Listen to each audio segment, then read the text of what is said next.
Gusto ko lamang pong sundan yung, kahilingan po ng, ating mahal na kapatid at Senador Jinggoy Estrada patungkol po sa kahilingan namin, sa resolusyon po namin patungkol po kay, dating Pangulo Rodrigo Roa Duterte.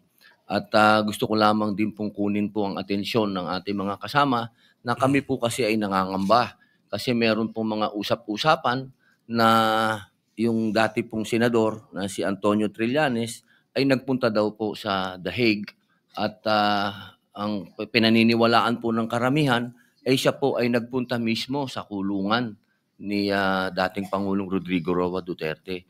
Nais lang po sana namin 'tong malinawan dahil matagal po akong nakulong sa bilibid. Hindi po kailanman na meron pong pupunta na tao na hindi mo gustong makita. Yun po, tatanungin ka muna ng gwardiya kung gusto mo bang makita itong taong ito.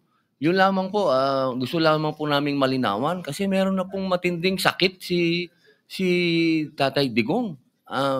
Sa kasalukuyan po, siya po ay meron ng, tinatawag nating, early signs of, dementia. Kaya sana lang po, malinawan po namin 'to. Maraming salamat po, Ginoong Pangulo.